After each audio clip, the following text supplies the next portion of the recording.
Hello everyone, so my name is Elizabeth and today I'm going to be talking and discussing The Poppy War by R.F. Kuang. Why am I beating it up? I did a non-spoiler review on this one and this one, and I'm going to be linking that one below. If you guys have not read them, please do not watch this. It's a great story and I do not want you to be spoiled. So please go away. Go away now, go watch the video, and then come back when you've read it. The Poppy War. This book, at first I was just loving it a lot, and then like so I really like stories that are filled with like hope and like things are going to be okay, like even if it's like the smallest bit of hope. But I feel like the story, like any small glimmer nugget of hope, it's just like kind of crushed, and that hurt me. And I think that's one of the reasons why the ending, I was just like, oh my god, oh my god. Also, I'm a big fan of like redemption arcs, and just like to see the ending of this book, I was just like, how are you going to come back from that? Because she committed genocide. That was like my biggest, like, how, why, Rin, why? Like, I see why. She's just, there's so much anger, so much resentment, hate for like the life she has been given, and to see her friends die, and to see this empire kind of like betray her when she was just a loyal soldier. Like, I see why she did it, but still it hurt my heart to see it, and I was mad. But we're not going to go too into depth with that. So I'm going to be talking about the characters and how I felt about the characters. So Rin, again, I loved her. I loved the first part of the book. I loved how she studied. I love how hardworking she was. I love the fact that she was a problem solver. She would always take it on herself to like learn something, and I loved that about her. I loved how even though when she was scared, she would kind of analyze the scene and try to work with whatever she had, and I adored it. I loved her for it. There was that scene when she like kind of like killed her womb, which I'm not sure if that's possible, but that one, when I first read that, I was just like, I personally wouldn't have done that, and I think that's the problem. Like, I kept putting myself in her shoes, but like I'm not Rin, so like I stopped that. The problem I always have with like characters like cutting off their hair or something like that, it kind of like, it's always the issue of like, why can't I be a fighter, a girl, and still have long hair, still act girly, still like certain things, and not have to like lean too much to like the masculinity of things. But like, I understand why she did it, so I'm not too mad about it. And overall, I did love Rin. Again, she frustrated me towards the end because of the whole genocide thing, and like she loved Alton, and I hated him. Like, well, let's just talk about him. At the beginning, I really enjoyed his character. I thought he was really cool because we were seeing him through like Rin's eyes. And the scene where she like, I think she's going to the gardens, or he's in the gardens, and like she like walks in on him while he's training, and she blushes and she can't talk, and it's like basically a schoolgirl. And I just love that scene because I could relate to that so much. We get to see him later on in the book, and I was really excited but also kind of like apprehensive because I kept trying to think like, who is the Zutara? So if you guys have not seen my non-spoilery review, I do talk about Zutara, which is like Zuko and Katara from Avatar: The Last Airbender, because I saw a review and they had mentioned that there were Zutara vibes, and I'm trash for Zutara, and I was trying to see, who is it? Who is this? Who's my Zuko to my Katara, or who's my Katara to my Zuko? And at first I thought it was Rin, and so I called him Neza, but his name is not Neza. His name is Nurja. Nurja, I think, because the H is like a J sound, but in my head I was trying to pronounce it the way I see it, and I called him Neza. I'm so sorry.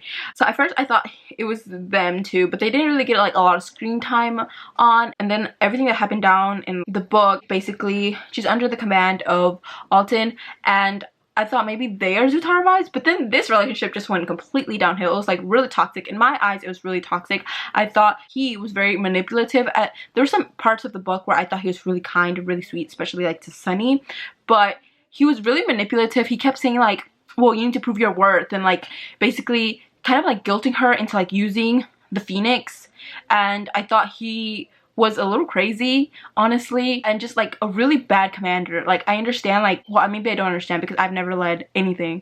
Like, I've never been in a commanding role like that, but you don't have to treat your team like garbage. Like, you don't. And I was just really mad, and I was mad at the fact that she wanted to keep getting his approval. And yeah, I didn't like him. And when he died, I was so mad. I was just like, are you serious?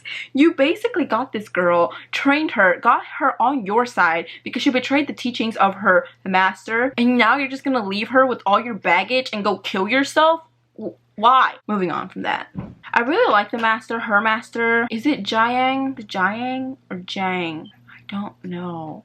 I suck. I really do. So I really liked his character overall. I thought he was really funny. I thought he was really wise. I loved how he kind of like told her like, do not summon the gods, and then he did it in order to protect her. I think it honestly was to protect her more than like the school. And I adored their relationship, and I'm kind of sad about how things ended with him because, you know, he's underneath the mountain and all that kind of stuff. But I did really enjoy his arc, and I am really excited to see more of his like backstory. So that's him. And now let's talk about my boy Kitai. I loved him. He's such a scholar. Again, one of the reasons I really loved Rin is because she loves to learn. She's a very curious soul, and I like to think I'm also really curious, and just to see him being all scholarly and geeky, I just loved him so much. And at the end, when he was looking at Rin, like, you did not just kill all those people, I was like, thank you. Because I feel like everyone in the book was kind of like, oh yeah, we kill. Like, everyone was so desensitized,